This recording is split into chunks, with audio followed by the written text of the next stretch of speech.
Have we been looking at serial killers in the wrong way? This is Inverted World Live.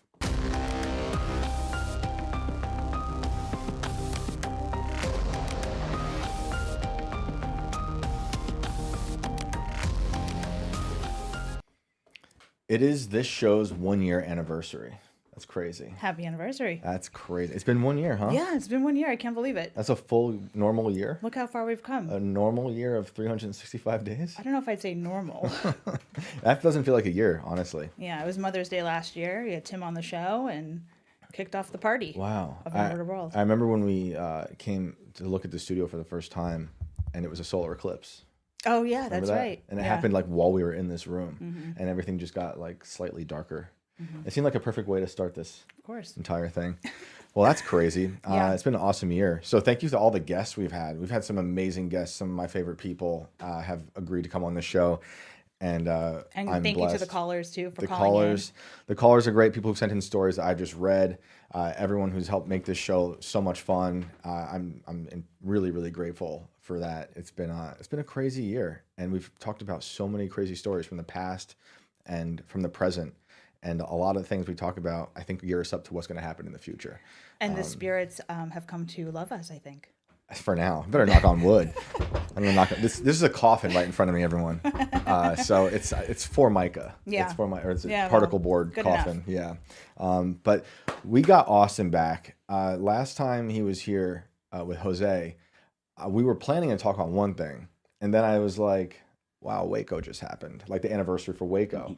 And then we kind of swerved, and they were good sports. Yeah. And they hung out, and they gave us the whole Waco breakdown, which was incredible, because I don't think a lot of people talk about Waco enough these days. These guys do, and they do a great job about it. But so we did that, and then all of a sudden it was like, I don't know, 2 hours later, an hour and a half later, I'm like, we didn't even get into the thing I booked them to talk about. So Austin came back, and we're going to get into it right now. Let's bring him on. What up, brother? What's up, brother? I appreciate you having me. Yeah, man. Thanks for coming back so soon. That was a great episode. The Waco thing, like I heard from a lot of people, because a lot of people don't know about it. It happened not that long ago, but in the way news moves these days, it's like 1,000 years ago.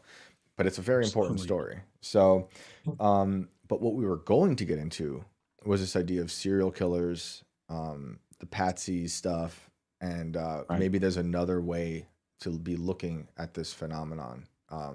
So I'm gonna open up to you, dude.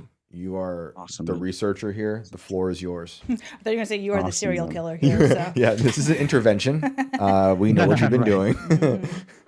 Oh man. Well, I will say that just having the opportunity to come on to discuss Waco, I think, you know, I appreciate very much, just because Waco for me was, one of those that were my effectively, was my red pill, right? Yeah. It was my red pill moment, as far as um it was really Ruby Ridge, Waco, and OKC. And Ruby Ridge for me stood out more than anything, mainly because I kind of like I related to Sammy, right? To Randy's son, Right. right? Out on the farm. I grew up in Northwest Arkansas, out on the farm with my dog.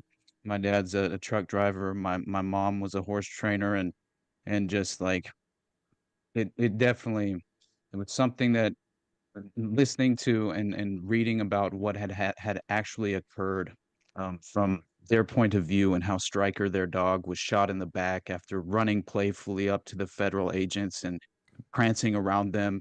And I mean, it's just like, Mm-hmm. and then to shoot Sammy in the back, the little boy, Yeah. as he's fleeing. I mean, just because, I mean, imagine if you had federal agents, and unbeknownst to you, you aren't even aware they're federal agents who are encroaching on your property. Yeah. You've been trained as a child to protect your property, but let alone when they're firing upon your dog. Yep. They kill your dog, and you say, "Son of a bitch, you killed my dog." Yep. And then you fire back because you're a young boy, you don't know any better. And honestly, what do you do in that situation? And I would have shot, probably. Yeah. I mean, I don't know. It's Yeah. hard to say. Yeah. But It's, anyway. no, it's funny. You just unlocked a memory before we get into the main thing. Is like I also grew up on a farm, in the middle of nowhere. And my mom was also a horse trainer. That's very bizarre that we Wow. share that. I was like a barrel racer up until I was 16. So Wow, I did like that's gymkhanas and amazing. stuff. So, but being on a farm in the woods, you understand this idea of like what it means when there's like an intruder. Like I think more, obviously we all, houses can have intruders, but when you have this property that you defend, it's yours, and all of a sudden there's like these new things here that don't belong. You just Hmm. reminded me that I grew up near a military base. It was like a mile down the road. It was West Point, and every Wow. summer they would do their training. And like it wasn't our farm; it belonged to West Point. My parents were coaches for the equestrian team, and Wow. they used the woods as the war training grounds. So every summer, this might have been my red pill moment. Like as a little kid, helicopters are landing in my backyard, literally, and Oh soldiers my God. are jumping out with guns. But it's like they called it Miles gear. It was like a fancy laser tag, Yeah. and smoke bombs are going off all the time. Our horses have to get accustomed to the sound of loud booms because it's like fake Oh, flash grenades. So I was like, man, my whole life, this is probably why I'm paranoid, right? Because I'm like, the yeah. military is constantly dropping into my backyard. And then one Oh morning, my I God. woke up to let the dogs out, and our entire house was surrounded by soldiers with on their stomachs with the guns pointed at our house. Oof. Literally, swear, this is insane. And I was like, I was really young, and my mom was already awake. She's like, I'm just gonna go out and ask them what's going on. Oh God. We've been accustomed to the woods being infiltrated, but now our yard. And she was like, I'm gonna tell them that they're lying or dog shit. Um, and And would you so That's like so some funny. coffee? so she goes out, and the guy in charge is just like, they messed up their orienteering, and now they just have to go through with it. So Oh, my whole life, I'm like, at any minute, they're gonna jump out of Yeah, the man. sky and do it. And then I can go on forever about the things I used to do. I used to pull pranks on the military all the time. That's I might amazing. be the reason they like didn't do very well in overseas wars because I kept messing up their situation. But that's another story for another day. Being being so close to that is fascinating, honestly, man. Like hmm I can't even imagine what impact that would have on me because just growing up where I did, a very small rural community, the local police didn't have a whole lot to do. Hmm. So if you had some sort of like, and I had, and I thank God for this, the instinct that I sort of, and I think that my parents kind of helped cultivate that very instinct of just kind of individuality, but I had this strong rejection of authority from day one, and Yeah. and it was something that, wasn't necessarily, like, visible within the context of, my parents and how they kind of, approached, let's say, just structured authority in general, and Hmm. and so I bucked the system from day one, and I very much rejected the public school system as well, and Yeah. so, and then, of course, I idolized a lot of the wrong. Right, I kind of was drenched in the celebrity culture, Hmm. which I think is so it is a honestly, I think it's a negative phenomena that's effectively disrupting, American culture in general, right, is just the celebrity influence and how it's sort of, I believe, it's fulfilling this sort of, new age esoteric ideological system of control that is within the principle of the God hole Mm. that I think that, people can't quite isolate and, define for themselves at a real fundamental level to where they can kind of at least I think this is where we find ourselves in this path of the ideological subversion where we're consistently, misdirected. Yeah. And that is where I view the culture war stems from, Hmm. is just kind of this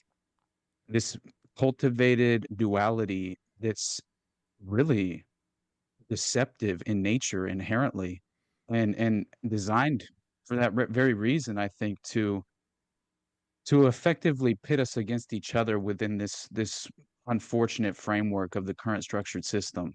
And I think that that is where all of us consistently fall into place and are at least our the hypocritical aspects of our character are greatly unacknowledged, and I try so very hard just to, you know, at least reflect in honest terms within my own framework, psychologically to figure out where I can position myself to hopefully defend against, the false narratives. Mm-hmm. But again, I'm saying, like, growing up where I did, it had an impact on me because I devoutly despised the police. Mm-hmm. Uh, like, just from my experience of embracing drug culture in a negative way, it had a hugely negative impact on my life. But Yeah. at the same time, it's like, it kind of also led me to this very interesting place,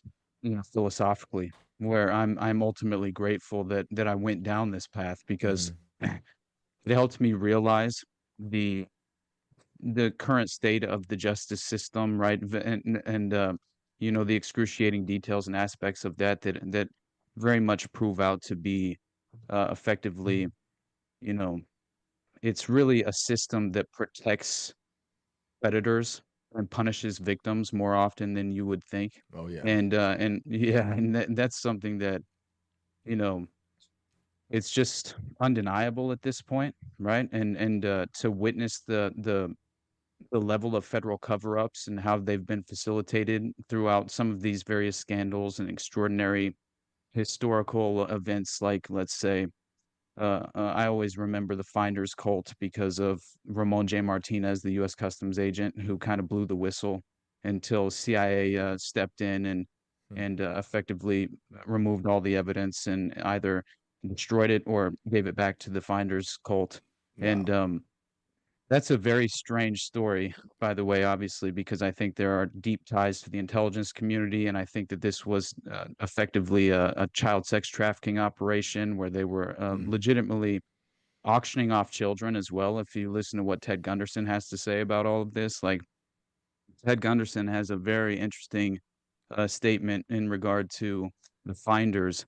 He actually says that it was a CIA front, and Ted Gunderson ran the LA, the LA FBI field office, right, for quite some time, Why do I know that name? and Is that just from the FBI? That name sounds so familiar. I feel like I've seen that in other yeah, no, stories. he's come up often in Yeah. the terms of a lot of these investigations, including the Fort Bragg murders and Dr. Jeffrey McDonald.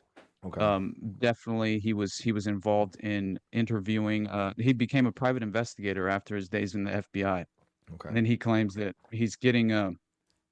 he was getting all of this information and evidence from contacts within the bureau that were still effectively, like, providing him with evidence and documents that would prove out that there was this very well established, seemingly, it looked as if, again, you have these plausible deniability private front organizations that are essentially being utilized by intelligence in order to provide that plausible deniability as a CIA cutout, in order to, of course, it's more than just it's also, so of course you have human trafficking, but you have to also consider the enterprise as a whole, right? This is something that I think people are unaware of for the most part, where, like, this provides a window into that intersections where you have targeted assassinations, you have, child pornography, snuff film,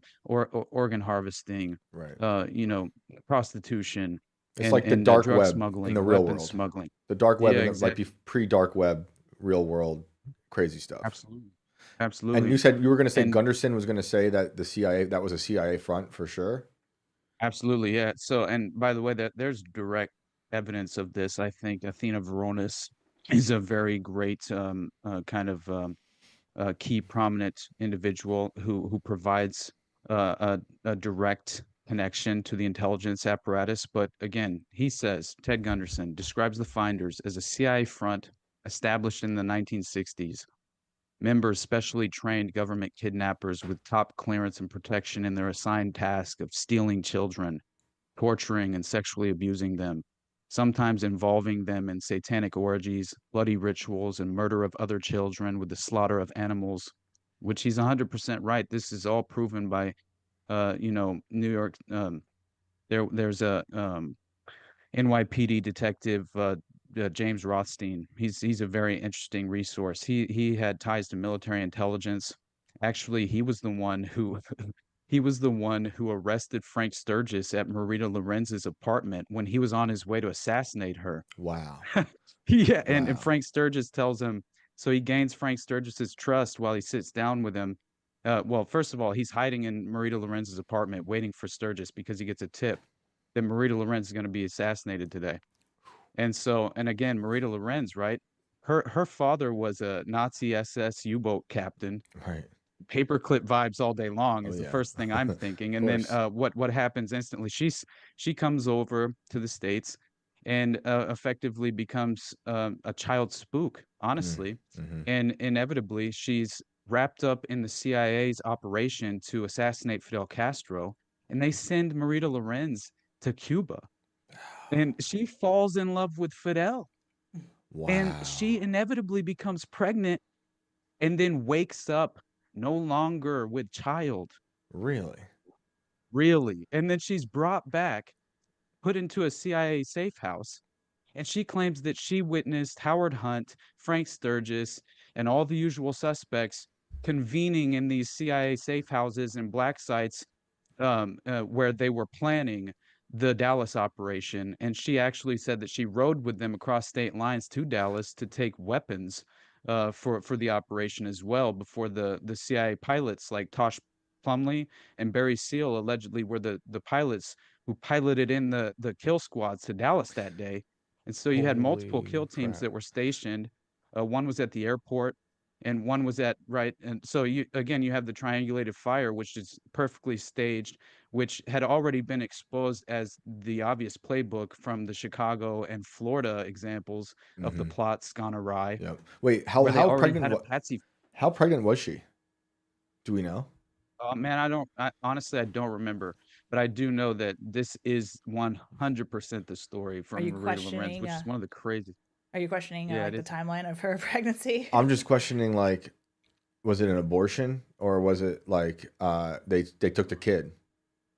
That's I can't get a straight answer, and I don't Right. even think she knows because she claims she was drugged, Mm. right? And that So if she was she drugged, they was. probably didn't care about the kid, I'd assume.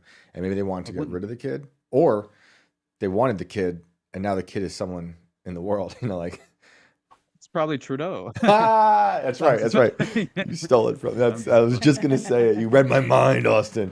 That's fucking. hilarious. It's too funny. That's insane. So, It is okay. what it is. So, like, we're talking about all of this. It seems like the government is just creating narratives. I mean, that doesn't seem to us. We know the government's creating all these narratives, right? And using all these different things like these cutouts and different stores, and who knows what cults have been created by the government, who knows what murderers, what they do. We know what they do with Waco. We know they infiltrate these cults as well. Um, so Oh like man, I when got a different story on Waco, brother. After you sent me oh spiraling really? due to our last, yeah, Well I listen, discovered this 3 page, well, it's like a 100 page report in 3 portions. It's called the Wilcher Report, and mm, it was sent to Janet Reno, the Attorney General at the time, yep. by an individual named Paul Wilcher, who's an attorney for these CIA operatives, significantly this one individual by the name of Gunther Russbacher.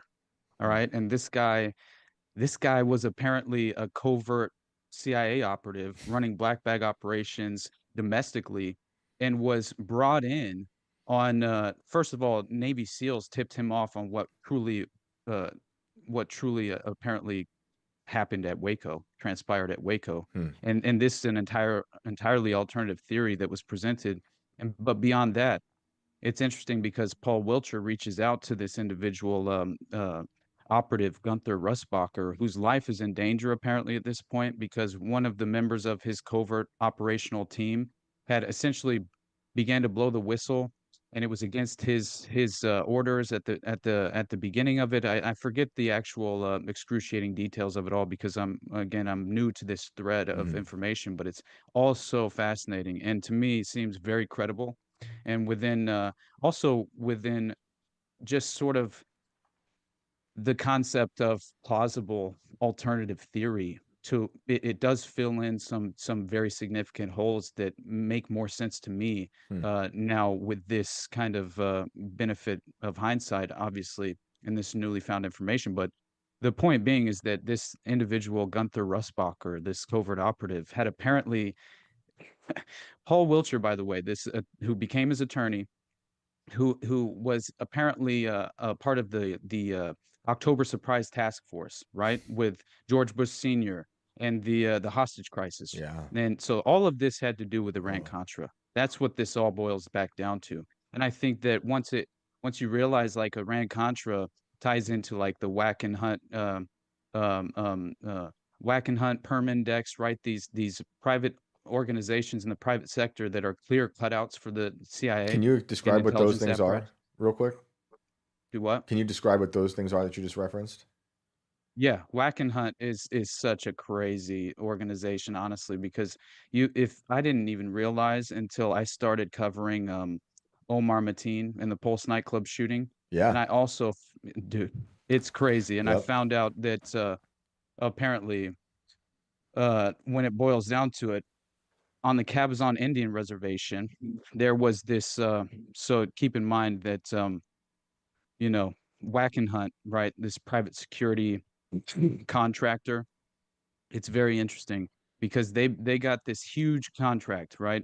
At the a huge State Department contract, right? And it's very interesting because it was like set records at the time. And by the way, uh, this organization was created by former FBI, former intelligence, right, operative who's running the organization, who had a signed picture of George Bush Sr. in his office, right? Wonderful. And I think it was George Wackenhunt was his name. Hmm. And yeah, so but it is crazy because I found out about this. And keep in mind, Sherry Seymour is a journalist that many people have fed jacketed recently. I've realized that I didn't understand. I think it was Richard Booth or someone that I very much value their work and a lot of their research. But I believe someone within the context of who has done a lot of wonderful research on the Oklahoma City bombing was basically pointing to the fact that Sherry Seymour seems to have some sort of spook background with ties to intelligence, but she still does provide a very interesting window into the Cabazon Indian Reservation and Right. how effectively the intelligence apparatus was utilizing these Indian reservations to run covert basically run covert operations. They were flying in illegal Mexican nationals to produce and cook methamphetamines on the reservation, right? What? Yes, and this is in the 90s. And Hmm. so after around 10 years of exploiting the Cabazon Indian Reservation, finally a few honest sheriff's deputies and grand jurors came together to form this organization called Decency in Government. And they proceeded to file a lawsuit against the Attorney General of California, the governor, and the director of the FBI for dereliction of duty by knowingly allowing and facilitating drug trafficking and smuggling operations in the area, specifically Central California. So several Indians claimed that they had been forced to participate in some of these criminal actions by local sheriff's deputies, essentially exploiting them as slave labor to produce certain drugs. Hmm. Operatives flying small planes in the area using the reservation to smuggle in drugs from Latin America.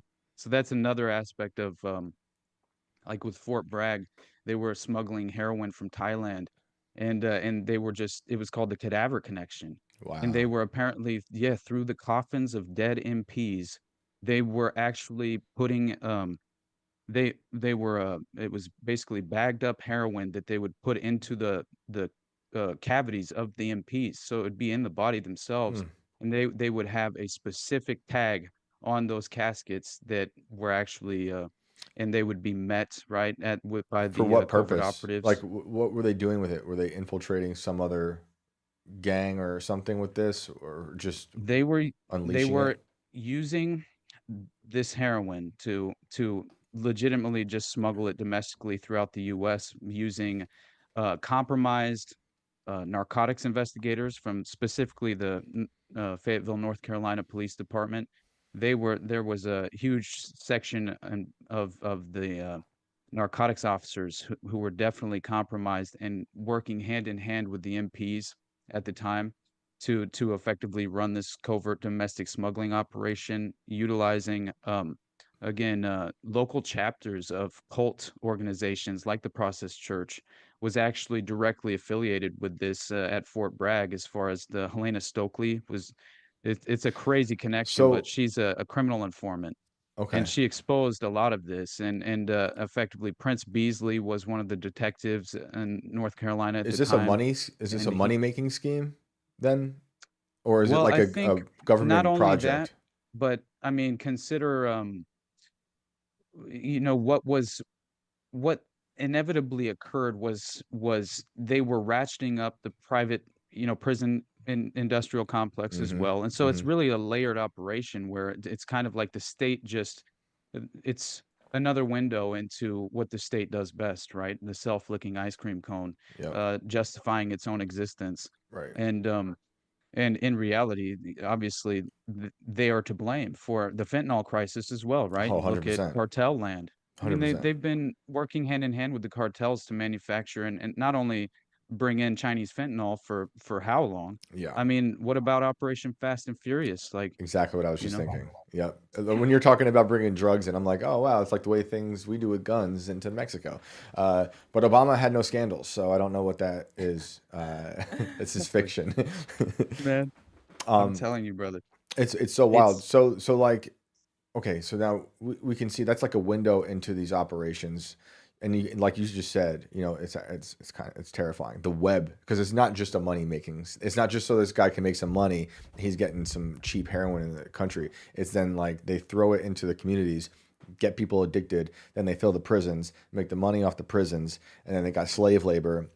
And then they're also flying in illegals to make illegal drugs. So it's like it's nothing so is crazy. real, nothing is exists, but it's all happening and it's being pumped out into the country to destroy you and to enrich themselves.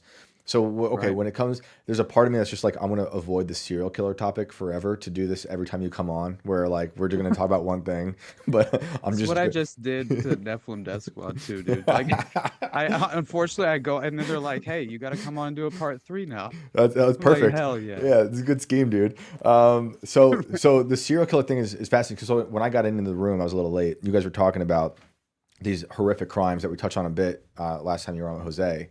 Um, this is the whole thing that fascinates me. Is like, okay, we know they do cults, we know they do all this stuff, but let's talk about the serial killer aspect and like, what is your point of view on that? What have you been reading, or why are we looking at it wrong? Yeah. Yeah. So I think that really, again, compare I sort of mentioned this the last episode, just kind of compare the concept of serial killers to the manufactured misconception that was, in my mind, the conveniently constructed satanic panic, Mm, which was an excuse and oversimplification of this mass hysteria that, in my mind, was, it shouldn't be kind of like. And also, I was also considering the fact that you kind of like seeing the phenomena as it was constructed in terms of America itself, the U.S. footprint of serial killers. The phenomena began in like the early 70s, mm, and then kind of spurred into this wave of the satanic panic, which really was just a reaction to these obvious cult organizations and this very interesting underlying kind of network of occult beliefs that I don't think people were aware of until maybe even the final death nail of the Summer of Love in '69 with yeah, Charles Manson. totally. Honestly, kind of like shooting that visual onto the world stage in a way that was never kind of witnessed before. Hmm. But then, it's like you see what happened with Charles Manson. He was brushing shoulders while living on Cole Street with the Process Church of the Final Judgment, which has direct influence on his path to the OTO Lodge, Pasadena Lodge, the I forget this, what was it? The Devil's Staircase or this? I'm trying to remember now what but either way, he had been legitimately, Oh yeah. obviously not only was he attending the Haight-Ashbury Free Medical Clinic while he was on Cole Street, he was Yep. also considering this very interesting esoteric occult philosophy that really fundamentally brought in, like, obviously, it was the foundation of the process was uh, um, Robert de Grimston, Marianne McLean de Grimston, and they were members who had met.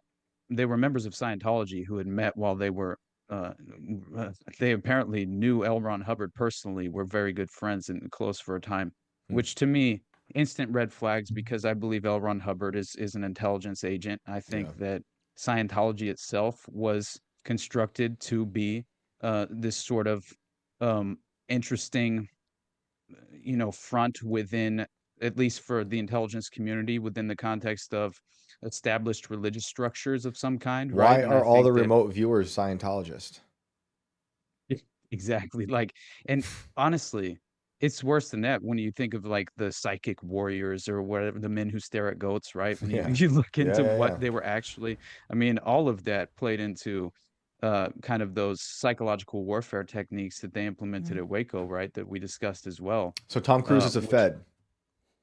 yeah, yeah, dude, I'm No. telling you, man, He's it my is favorite so actor. crazy I'm though. sorry. He's my favorite. He's the greatest living actor. I Everyone can agree. fight Tom me on Cruise. that. I don't want to derail this, but Tom Cruise, look, he goes to, he falls out of the sky. He loves cinema.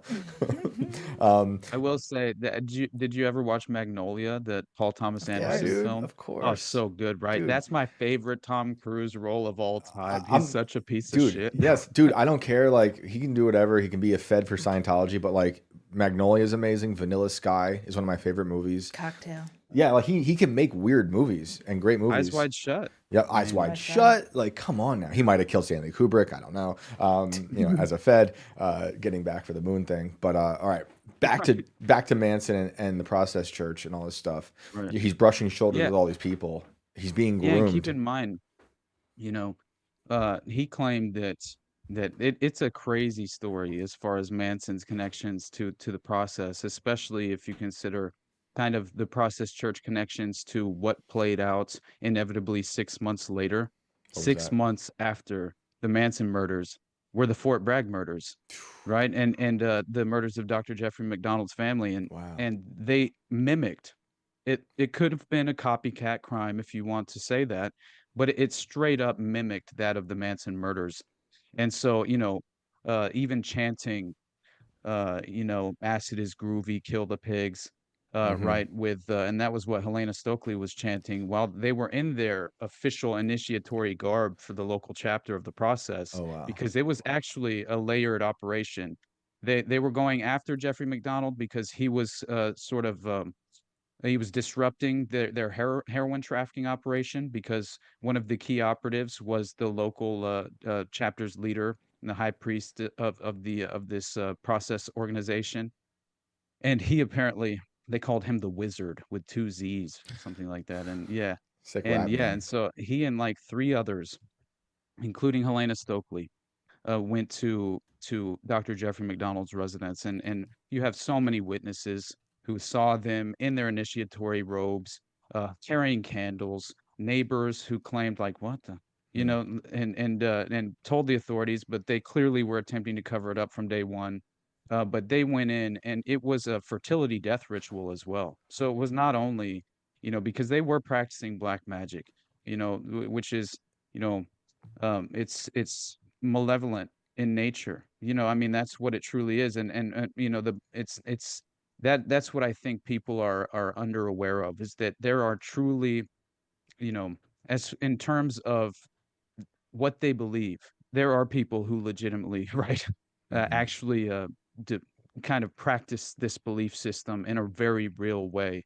And I think that that proved out in terms of, right, the Dr. Jeffrey McDonald's murders, because inevitably they go in, they're chanting this, they murder his pregnant wife, they murder his 3-year-old daughter and his 5-year-old daughter, Jeez. right?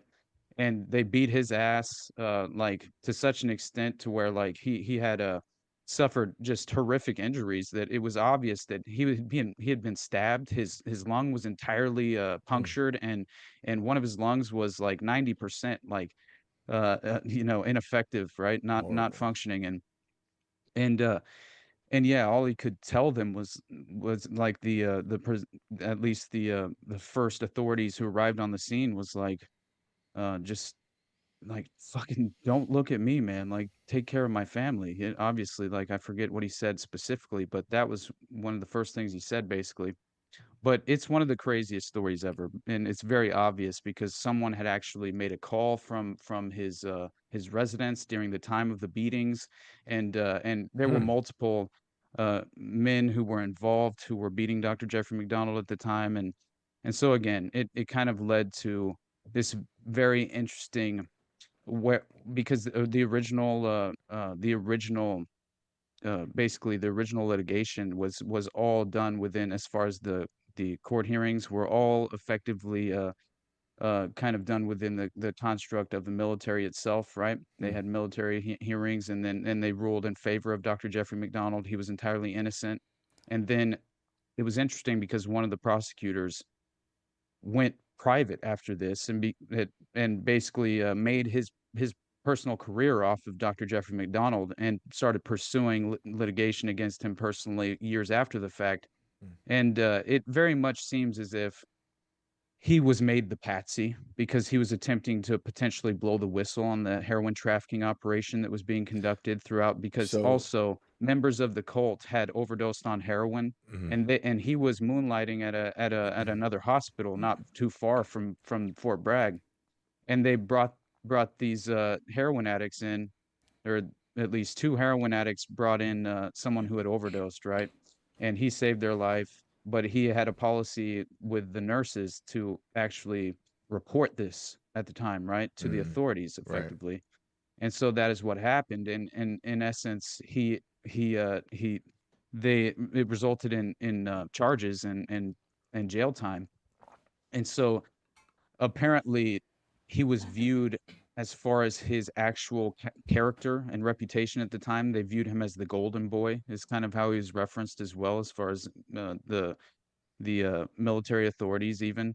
They didn't quite appreciate the fact that he wasn't willing to turn a blind eye. Mm. And so that was another aspect of it, is that heroin overdoses had skyrocketed within like such a short amount of time, and it was due to this very obvious connection coming through Fort Bragg, and not only Fort Bragg, it was up and down the coast, and from New York to Miami, basically, and so anyway, it's a fascinating thing, but Wait, let me ask that real I quick. could, You're saying his family was like that fertility death ritual, right? And it looked a lot yep, like the Manson Tate LaBianca murders, right?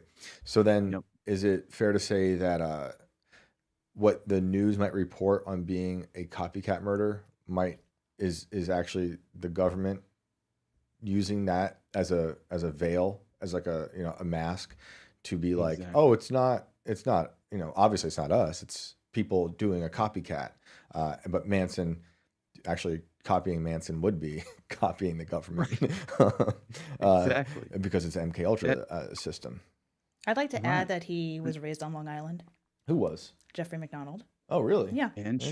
Interesting. That which we always Interesting. talk about the serial a killers. hotbed Hey, by of the way, crazy that things. yeah, that's all connected in with the Son of Sam, and as far as Roy Radin as well, and the Cotton Club killings, and all of these various connections to that's what Doctor or not Doctor, but Detective James Rothstein was referencing as well, is that he was actually talking about how, and again, he's a very interesting resource, honestly. Like, I really admire and respect what he has attempted to expose, because he's a perfect example, right? Ex-head of the department's human trafficking and vice-related crimes division, and he was basically he was tasked with uncovering the CIA's massive trafficking and pedophile networks, which he would report to the New York State Select Committee on Crime, Mm, which all came out that there is this perfect um, uh, crossroads intersection where all of this combined, as far as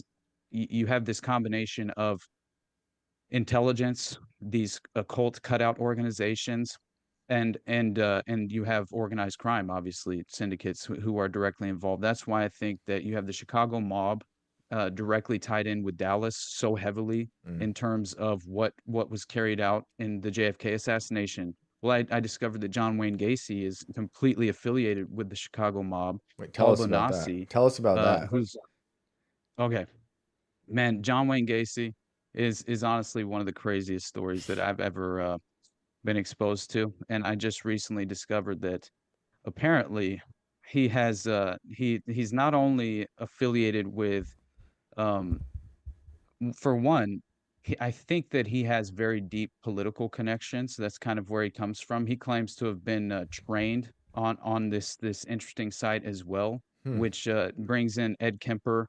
and brings in like these Man, yeah. Philip Paskey was also specifically tied Kemper into Kemper to was a working genius. on Kemper was do a what? genius. Kemper was a monster, but he was a genius. Oh yeah. Yeah. Yeah, and it's very strange because Kemper himself is tied into to John Wayne Gacy directly I'm because taking there's a all the connection pictures of John to Wayne Kemper. Gacy. apparently John Wayne Gacy. yeah. Yeah, Sorry, I'm Ed just having Kemper. Alex pull up pictures of look up the clown pictures that he drew. Right, Gacy was the clown. There, Pogo the clown. Terrible, terrifying. So continue. Sorry. Oh, you're good, man. No, I think that Mm. when you look into, the potential connections, it all kind of comes back down to essentially John Norman is really the connecting he's kind of like the individual that brings all of this together because John David Norman ran this really he ran this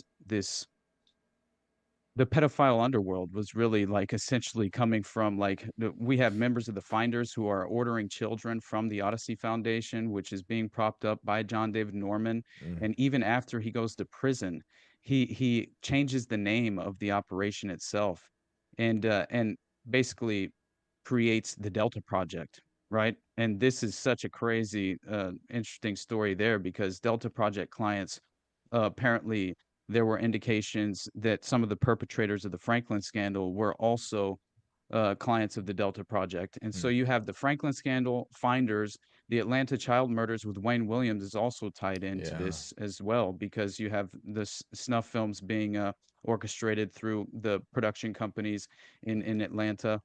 And and yeah, you have Paul Bonacci, who he overwhelmingly exposed the fact that that there's a potential draw in directly to. And by the way, the Delta Project advertised in an underground child pornography publication called Hermes.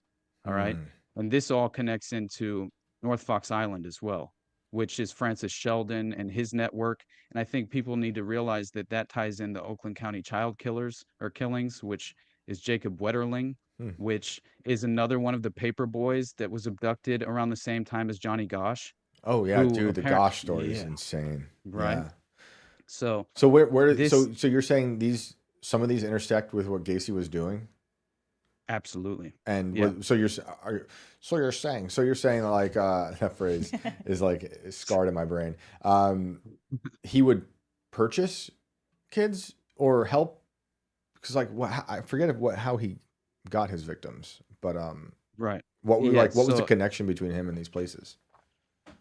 well, basically Phil Paskey was running the Delta Project for John David Norman while he was in prison, Okay. right? Hmm. And Phil Paskey happened to be on John Wayne Gacy's construction crew. No, Yes. shut up, dude.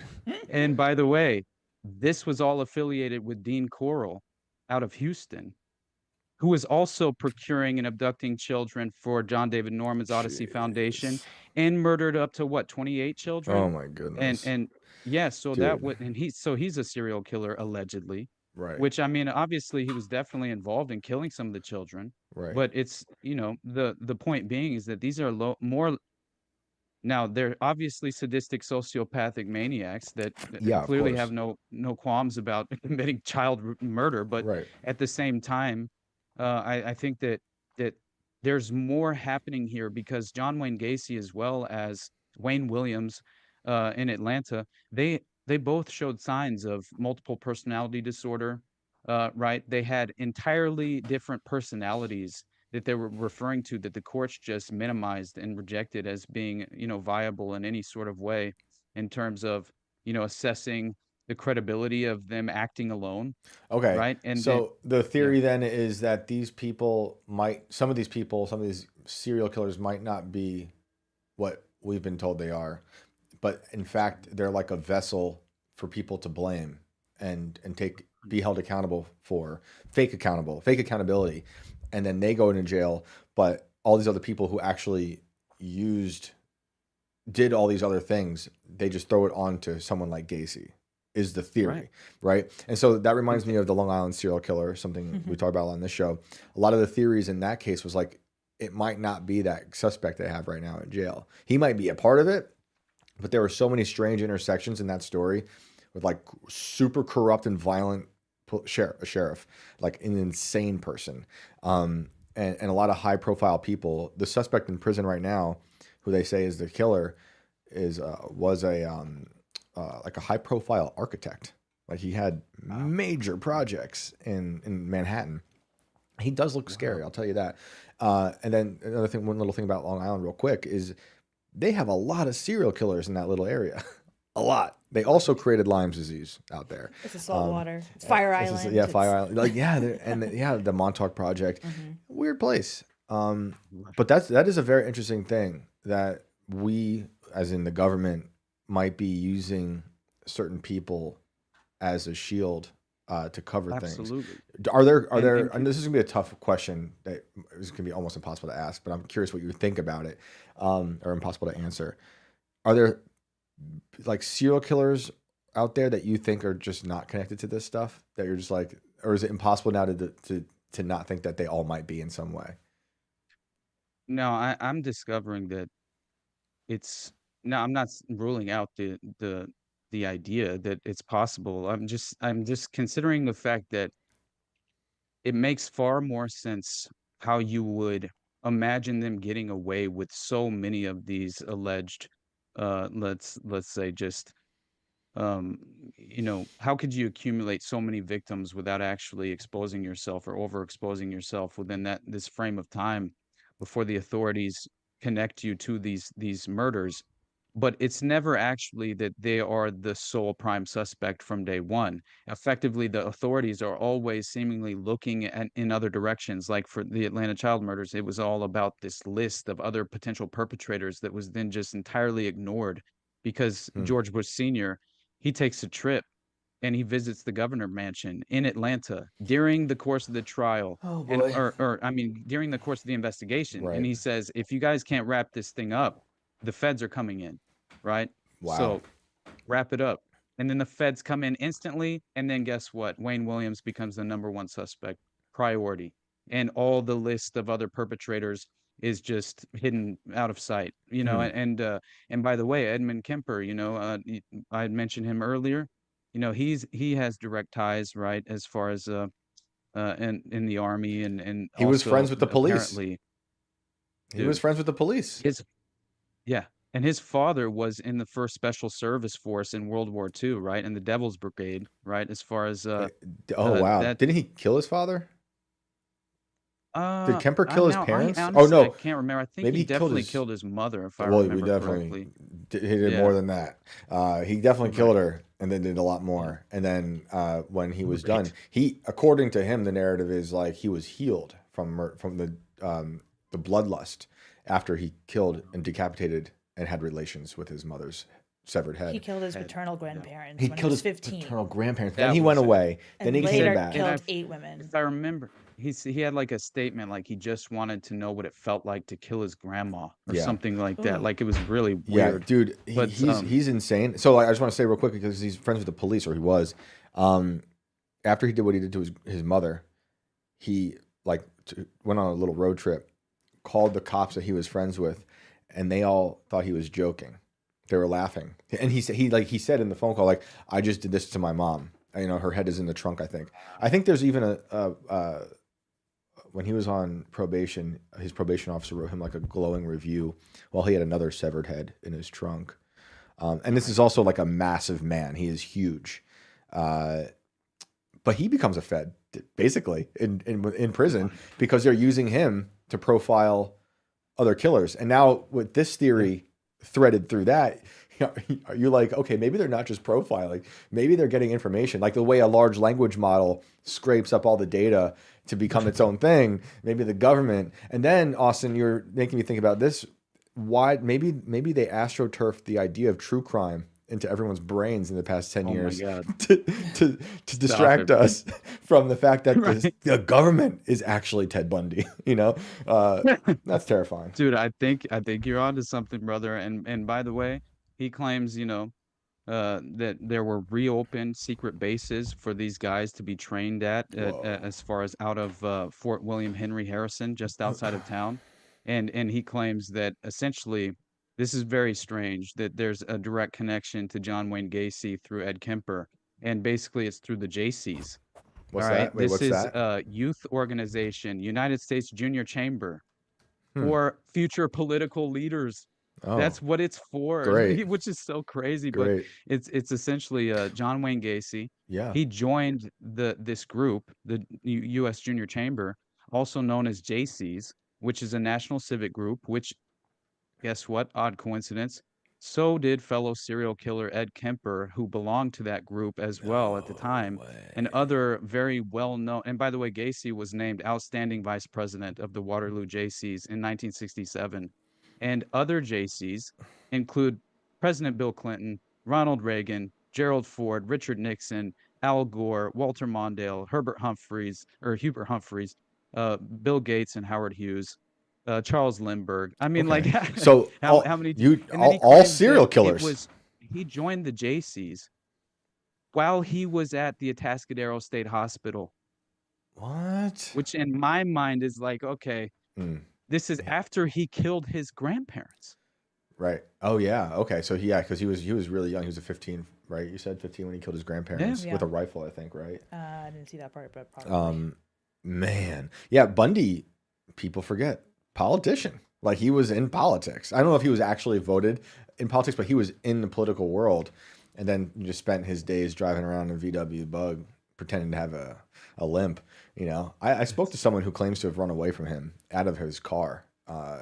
Oh my And her God. story, But it's hard to verify this stuff, but her story is insane. right, that is insane. But you know what really kind of stuck out to me in regard to John Wayne Gacy was also the fact that it was basically discovered when he was apprehended and the authorities raided his property, that he was directly connected into John David Norman's pedophile ring and was helping abduct children for this very reason with Phil Paskey, who was running the Delta Project on his behalf.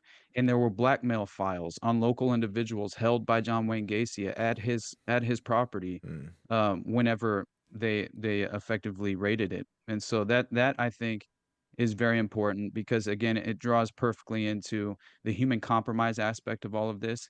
And I think when it comes down to the fact that even David Berkowitz, man, like yeah. that was something that blew me away because I knew that Roy Cohn had these terrible. I knew he was a pedophile who abused and raped Richard Kerr from the Kinkora Boys Home. Mm. I know that.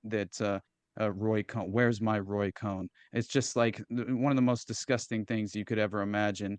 And by the way, he's hosting parties for human compromise in Massachusetts whenever the Son of Sam murders are being conducted, basically.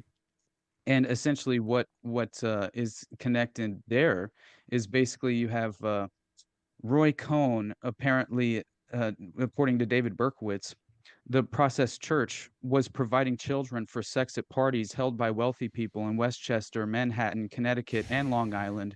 And David Berkowitz informed Maury Terry, who wrote The Ultimate Evil, Yeah. that one of these parties were held at Roy Cohn's house in Connecticut.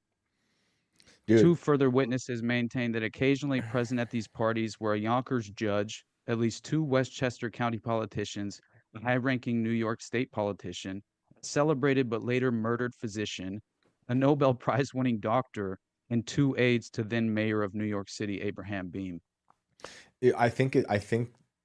I mean, I know the government is doing some of the most nefarious things. Like they are legitimately a serial killer and a mass murderer. And it becomes easier for the American people, and they know this, to digest that there's just one evil man lurking in the community. Whereas this is like an existential crisis for the world to fully understand. Right. A lot of us do understand this. Like we know about Epstein. We read something like Chaos. We know there's a deep, dark web that's permeated this entire country and world. So like the Berkowitz thing is like, yeah, satanic panic, give them a face, give them their boogeyman, then it deflates when there's something much larger out there. Like, it reminds me of True Detective. The first season of True Detective, there's a boogeyman, Oh, man. but you come in contact with like a much larger web of evil. I love True Detective. That first season is season, oh man, extraordinary, brother. it's And so honestly, good. it it set me on a path because man, I did an episode um called The Real True Detective, Mm, and it was about um man, it was about the Hosanna Church scandal hmm, was the first portion, and then I directly tied in the Delphi murders from mm. Indiana that Oh occurred wow. in Of course. 2017. Koberger, right? Oh no, no, that's different. That's different. Now this one was so there were two girls who were essentially went missing, and their bodies were found, and they were effectively arranged. You know, Yeah. their bodies had been arranged in Right. this very specific, what looked as if it was a neo-pagan death ritual. Mm-hmm. And that's what it actually was, because I inevitably discovered that there's a group and organization that are directly behind it, and I know the names of the perpetrators, and I know the witnesses who have named them as being there in that moment, what they did to those two girls. Wow. And yeah, they were a part of a neo-pagan organization called the Vinlander Group. And this neo-pagan organization was entirely infiltrated into the prison system of Indiana at the time, and I think still to this day, because the actual patsy that they are now refusing to let, provide a real defense for himself, he was entirely brought up on charges years after the fact, because they needed a patsy, and some ridiculous story about a clerk finding a note about him coming in. He volunteered to come in because he had been at the Delphi Trail, and just so happened to tell his wife, who said, "Hey, you told me you were at the trail. The authorities are asking anybody who might have seen something, Whoa. come in and say." And he's like, "Oh shit, okay." He goes in to volunteer this all on, out of ethical Mm-mm-mm. standards Mm-hmm. and being a moral person, and is essentially years after his statement, they bring him in because they need a patsy, and so Of course. it's really strange because what occurred there is so very obvious. They were using these ancient runes, as far as the Ansuts was the key ancient rune that they had carved into Right. the tree, which directly, if you remember the way the bodies were staged, exactly like that first crime scene in True Detective season 1, where the girl has the The antlers on her antlers. head. Yep. Same Tied up. thing Yep. happened to this girl, man, Abby, and yeah, Interesting. and so antlers on the head, positioned naked. Mm. The other girl had her clothes removed, and then yeah, one of them was naked. The other one had the other one's clothes on. It was so strange, Hmm. and but again, they're positioned as the painting Odin hanging from World Tree. Oh wow. It's yeah, dude, it's so crazy, and all the members of the Vinlander group, who were entirely infiltrated into the prison system, all the prison guards were affiliated with this Odinite neo-pagan Vinlander organization, and were even wearing the patches on their prison uniforms What? until the attorneys for the alleged patsy, which is his name's escaping me right now, it's driving me crazy, but either way, he was just convicted and given a ridiculous sentence, Wow. and yeah, and it turns out that his attorneys recognized the patch, and as soon as they recognized the patch, the prison guards removed it from their uniforms, and they no longer had the pet. But they were saying that every single conversation they had with their client while he was in prison was entirely being influenced and recorded by the prison guards. Yes, so it's Wow. like, and by the way, there was a federal task force who was who was directly created to investigate the Odinist ties to the crime scene, Wow. the Odinite ties to the crime scene. And so I forget the name of the federal agent as well, but there were three of them specifically who were really a part of this task force, seemingly pursuing this investigation in an ethical way with real integrity. And what effectively happens That's is this crazy. this individual, who happened to be a longtime prison guard, had political ambitions. He had ran on some ridiculous anti-gun platform in Indiana, and entirely lost. Well, this guy, who's affiliated with the prison guards and the maximum facility prison there in Indiana, he just so happens to drive up to the federal building in Indiana, lob Molotov cocktails at the federal building, to provoke and entice out the only good faith actor in the task force investigating the Odinite signatures of the crime scene, and then shoots him in cold blood What? on this outside the steps of the federal building. And then all of a sudden, directly afterward, and by the way, what happens to the shooter? He somehow, eh, in throughout this firefight, gets back into his truck, goes to the nearby hospital, and gets treated for his wounds. And and by the way, just after this occurs, the task force and the FBI is removed from the case. No more investigating the Delphi murders. Is there no answer to that? Like, was there no official Yeah, answer? Official answer to what happened with the murders? no, they just say that Whoa. this guy acted alone. He was a sick freak who just wanted to sexually abuse the girls, although he didn't sexually Whoa. abuse the girls. It None of it makes sense, Yeah. and they're clearly utilizing a patsy because, in my mind, this organization is running. It's far more deeply connected to the local political system than people are aware of, and you can't expose the fact that you have loyalties of all the prison guards in the system, and that Right. are running the maximum facility in Indiana are all affiliated with a Vinland or Odinite group, which are clearly practicing blood rituals, Yeah. Right. which is, and by the way, there's this interesting connection there. This guy who, I'm trying to remember his name too, Anthony, uh, oh shit. Um, Anthony Shots. Yeah, that was the name of his Mm. profile. It was a Snapchat profile. And basically, you look up a picture of this dude, all right, and talk about the Jimmy Savile effect, right? Where you're like, this fucking guy did it. You know what I mean? Like, Yeah. there's no way he's not guilty. And Anthony Shots seemingly was procuring children through Snapchat. Basically, this is the Sheesh. modern day version of how you abduct children and get Yeah. them into physical positions where you can then procure them. So, by the way, one of the accounts that he was interacting with on his Anthony Shots profile, where he's using this fake picture of a male model. He's acting as if he's living this life of luxury and has all these nice cars and he's just enticing these young girls to respond and engage with his profile. And then so he gets this profile had directly engaged with those two girls just before their abduction and deaths Oh my occurred. goodness. And it turns out that he's tied into a network where he seemingly was helping facilitate the abduction of these children by putting them into these physical positions, like meet me at this place. And so basically what had happened is one other account that he had engaged with had reported that just after, within 48 hours or 24 hours of responding and interacting with this profile, a fucking masked man showed up outside their window of their personal bedroom, right? Of Mm. just this young girl. And so again, this is Mm. just like, talk about a window into modern day systematic abuse and abductions as far as this is concerning Right. human compromise This is and the fake human photo, trafficking. the I one he know It's used. crazy, right? we're running out of time, but if you have time to answer this, like, so we know that there's these deep, dark webs happening in the country.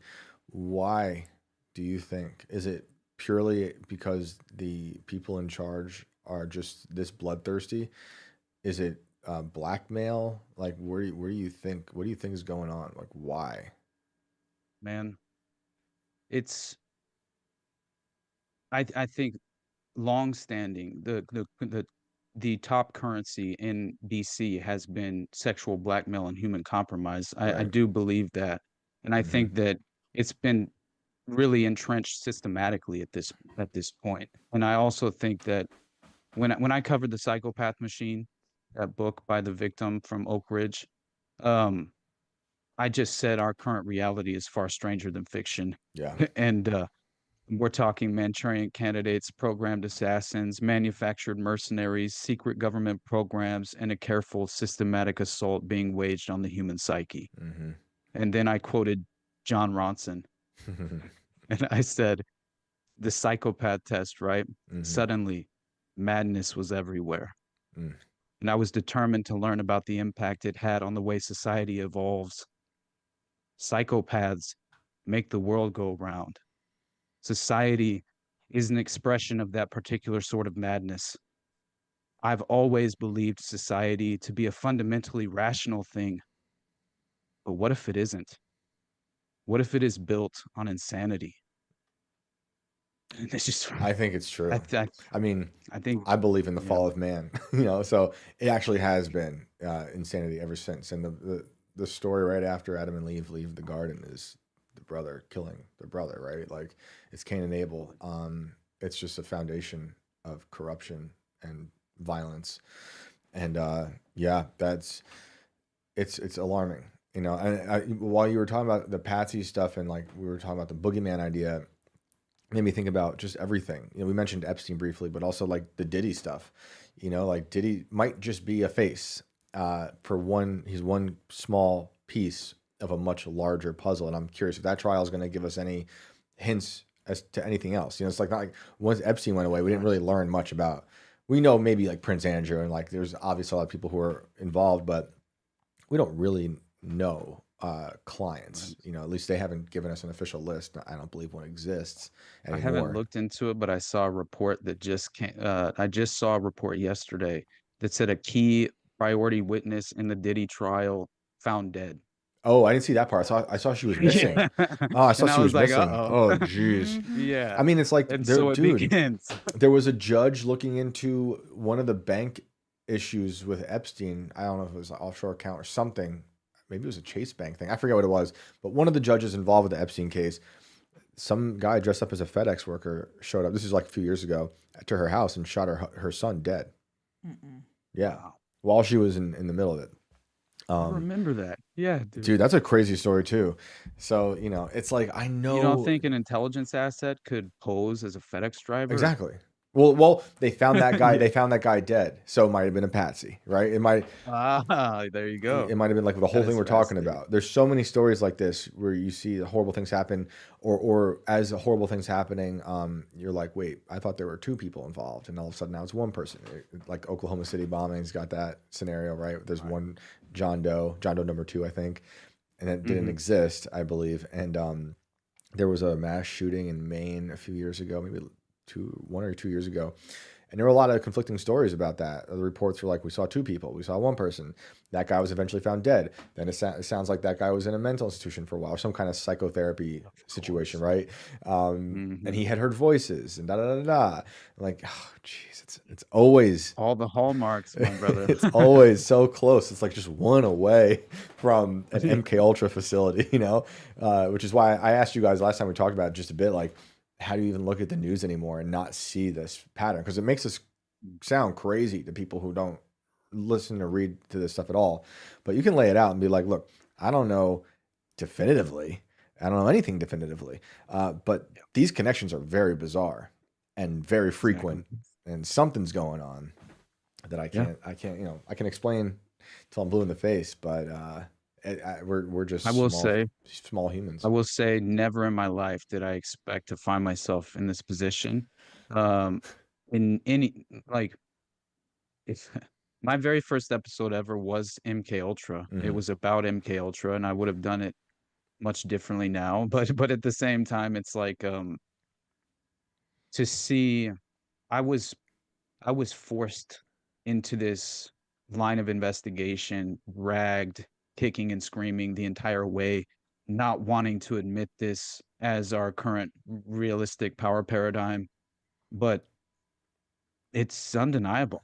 Like that is how I truly feel at this moment. And it's like, yeah, we can remain skeptical and always attempt to be as objective as possible and Hmm. not fall into confirmation bias, but when the evidence becomes so clear and the patterns are so evident and just consistently resurface so very often, um yeah, I'm terrified. I'm extraordinarily terrified by what the potential reality we truly face, and the threats that you know, the real threat that is being posed, honestly, is that's my intention here is just to figure this out conceptually for myself in some sort of way, Hmm. right? Because it's like, at the end of the day, I feel ultimately grateful and blessed that I'm surrounded by good people that are honestly and objectively pursuing the truth in a beautiful way Mm. and practice the law of abundance, live by ethical principles, like that's heaven to me. Hmm. You know what I mean? Yeah. And like, and so despite all this darkness, right? Um, we can at an individual level, you know, like we can pursue something worthwhile that will provide us with, I think, again, just a life worth living. Yeah. You know what I mean? And Oh we can yeah. look at this and it doesn't have to entirely disrupt our ability to be happy. You know, it's Of like, course. so be it. I know it's a terrifying prospect, Ignorance, but all we can ignorance, do is shine a light on it, ignorance you is know? bliss is a psyop. Mhm. It's Absolutely, it brother. like I'd rather know as much as I can about the world around me so I can then give my kids a family. Not that I'm telling my kids about this stuff right now, but like I Right. want them to be able to be like, I'm inheriting a dark and sinister world, but there's also beauty everywhere. And I need to know, they need to know how to navigate it as best they can. And the more they know, the better. It's like our time here is fleeting. We won't be here very long. It's like that. But the ideas and the stories we get to share, those can be immortal, right? Like these ideas can spread, and the ideas will help, temper all the darkness that we talk about. The more people that know about this stuff, the less it's going to work. Like the spell is going to eventually start to, I think it's already begun. I think the spell is beginning to fade. But this is a huge network, an evil apparatus that extends across the entire earth. So, it's going to take a That's while. why I'm just so like the entire goal is to know and be at least somewhat prepared as far as knowing what I should protect my children from, you know? Yep. And like that, man, all of this information has like I want to be a father. Hmm. I want to have children and have that experience just as I mean desperately. But I've never been more just a little it's a scary prospect, man, to just, but although I know that it's worthwhile, it's just like that was kind of where I ultimately found myself is trying to figure out what I should understand before I kind of bring them into this world, Hmm. in the first place. And also, it's led me down this path where I overwhelmingly want to find a way to keep them out of public school. Oh Like, yeah, honestly, like, I'm you know what doing I that. mean? That's what we do. I Yeah. think having a family is the greatest rebellion against all the darkness of modernity. And You're totally right, it's man. always been bad. I mean, you can go throughout history and be like, anyone could always ask, like, why are we bringing kids in this? You think about the '60s, just in America alone. What an insane time! All the assassinations, all this stuff, and people are looking around like, we're still gonna have kids. We're gonna, you got to. That's the only like real beacon of hope to help make the Right. future better is to raise better kids. And You're we've absolutely been right, man. failing at it, the collective we, because of how bad public schools are, and people outsource their parenting to other people, either tablets Mhm. or public schools, and those are cult indoctrination, institutions themselves. But I think it's always the best time to have a kid. Always best time to start Yeah. a family, and that is your best way. I think you become a better person as Thank you, a right, man. father, like 100%. But it's still a struggle, and you're still gonna figure out, learn new ways to deal with all these problems, and also be like, I fall short, in this crazy world. But yo, that's a good way to end this on a. This is gonna be our Mother's Day episode. So Oh, Go hell make yeah. the I like babies. that. I like, yeah. So I like that we ended up with the family thing. 'Cause that's honestly ultimately it's the most important thing. Is how you share these stories with the next generations, and how they're gonna run with it. That's it. Because what we're doing, we're just talking about stuff we learned from other people who wrote about it, and then Yeah. interpreting it and then applying it to the way we see the world now and everything around us. And now we're gonna pass it off to the next generation and be like, now you run with it, and just hopefully they get the ball a little further down the line. Right. Well, my man, Agreed. let everyone know where they can find you. Awesome, man. Thank you guys. Obviously, I hope you know how much I appreciate the opportunity and then Mm, just the good conversation, man. Like, of course. uh, uh, it's a beautiful thing, as I said, to find myself in a position where I feel like I'm surrounded by so many good people, like-minded individuals who have true, principles. And so anytime I get the opportunity, I will say yes. And I love the idea of having a conversation with you guys. Thank you. And again, objectively pursuing the truth is a beautiful thing. So I appreciate you. And all of you guys can find me at the Underclass Podcast. Definitely the best place to support me. If anything I've ever done resonated with you is my Patreon, patreon.com/the Underclass Podcast. And I do have some sort of incentive. At the very least, I have a paywalled show with Brad Bankley and Sam Tripoli called Whatever This Is. It's been a lot of fun. And then Already Dead, every Tuesday night, 9:30 Eastern time with Jose, which is always a good time. So but beyond that, yeah, thank you again, brother. Awesome. For Dude, sure. it's always a pleasure to talk. And I guess maybe the next time I'll see you, are you going to be at Bohemian Grove? I forget. Yeah, I'll be there. All I'll right. be there. Great. Awesome. I'll see you there. Bye. See you, dude. Brother. He's amazing. You know what I want to invent? What's I don't, that? It's probably already exists, but since I'm like a caveman, I have no idea how these things work. He's like the perfect kind of guest that would be fun for the audience to be able to hold like the phone or the tablet, and everything he talks about, a hyperlink shows up on the screen Yes. to take you to the thing he just referenced. Yes. Because like one of the things I noticed about I watch Rogan every now and then, but there was one thing with the Alex Jones episode, maybe it was the last one, where they kept like stopping the Google, and I just and like, sometimes it's worth it, right? Like we do it, but it just like he's got so much information to get out. Right. I'd rather it get out and we'll double back to it. Or the audience will just, because like you just trust the audience. They'll be like, that was interesting or weird. Like, let's look it up.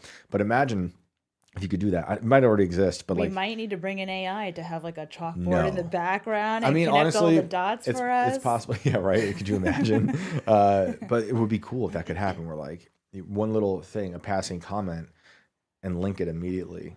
Yeah, because I mean, to- you asked about the John Wayne Gacy clown, and I'm like, try to get it up, and Oh yeah, there's nowhere to put it can in. you bring that up? Oh yeah, sure. This is what he painted, right? Like, did he paint these? And oh, that's You know, actually it's him, really hard- right? Yeah, this is him. Yeah, Look at this. guys, if you're not watching like, this not really. right now, you're missing out on the creepiest clown art. I mean, you can see why people have a fear of clowns. And the amazing metal band, I believe from Florida, known as Acid Bath. If you can look that up really quick. Wait, what? Acid Bath used John Wayne Gacy art for their cover, which is how I encountered this in the 8th grade. Yeah, look at that. Oh, God. This album's amazing. I had this cassette. Is this it right Acid here? Bath is sick. I think they're actually playing shows again. Yeah, look at that. Oh man, classic. But this is depraved. Totally depraved.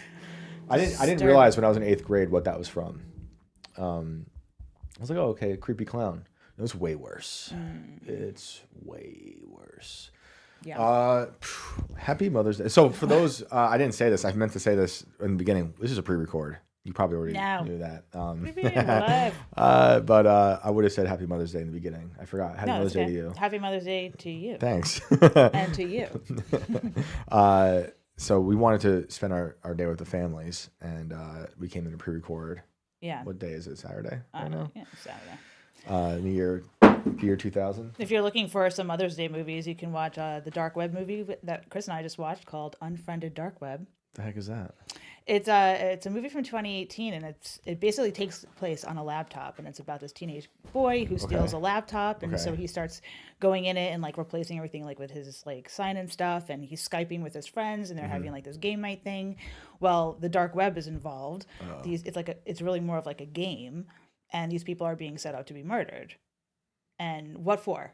You know, for money, essentially. You know, Mm. and that, and then it also reminds me of another movie called Red Rooms, also about the dark web, but that's more about a serial killer guy who kidnaps women, and you know, he video records it, and then there's videotape out there, and the dark web is bidding on purchasing. Right. The So video this of it. is how you guys spend your nights? Yeah. The No, but nice this I Mother's blame Day Chris. movie? No, I was joking about that, but I was just trying to tie it into our theme today, or whatever day it is. Yeah, I watched Terminator last night. That movie's amazing. Wow. The first one is so good. Wow. There's some really bad graphics, and the scenes from the future are horrible in terms of graphics wise. But What made you go down that road? well, we'll talk about that. Maybe we'll talk about that Okay. in another episode because that's a whole other rabbit hole. Okay. But what sparked it was listening to the AI Senate hearing that just happened like a day or two ago, And the first senator to ask questions brought up Skynet. But like he had like a silly positive spin on all of it. And I was just like, oh yeah, Skynet. I've been meaning to watch Terminator again. And as a kid, like I think I watched it here and there, but never watched it in full. And then it just kind of like my memory absorbed Terminator as if I watched it in my young years. But I played the Game Boy video game a lot. But that movie, it was incredible. Oh yeah, 1984. 1984. Yeah, that's my year. That's your year? I'm the year after. Yep. It's great. It's such a good movie. Highly recommend it. My favorite war movie. Well, we gave you plenty of stuff to watch on Mother's Day. Yeah. Also the movie Mother, which is that's the best comedy of all time. Were you talking about the comedy, or are you talking about the horror movie? Not at all. Not at all. Would you call it a horror movie? Is it the one with Jennifer Lawrence? I would call it a horror. It is horror. It's horrific. Yeah. Yeah, it's horrific. Yeah. Or you can watch The Other Mother, which is a comedy. I don't know that one. Brooks. Come on. With Mel Brooks? Albert Brooks. Oh, Albert Brooks? Okay, I don't know that one. Oh my God, it's one of the best. Okay. All right. All right, sweet. Well, you guys have your marching orders. You heard the movies you got to watch now. Another question I was going to ask while you guys were talking is, do we need a portrait of George Bush Sr. somewhere in the studio? Hell no. I'm just saying, we could be protected. It's like sage protected? at this point. Protected? The government We won't have attack enough us. ghouls in this room. Last thing I need is a George Bush Sr. HW. He seems to be popping up in everything we talk about. He's evil. He is the CIA. Exactly. The CIA won't bother us if they just see a portrait of CIA already bothers us. They're outside this window right now, hovering. Like I said, the helicopter. They're descending from the tree line as we speak. No, there's any picture of HW gets thrown right down the hole that's in the basement into Hades, where he belongs. We'll see you guys next week. Thank you for tuning in. You can find me online at Shane Cashman. The show is Inverted World Live. You know that. You've been tuning in. Have a happy Mother's Day. Alex, what about you? I am Alex Ayala on X. Have a happy Mother's Day. See you all next time.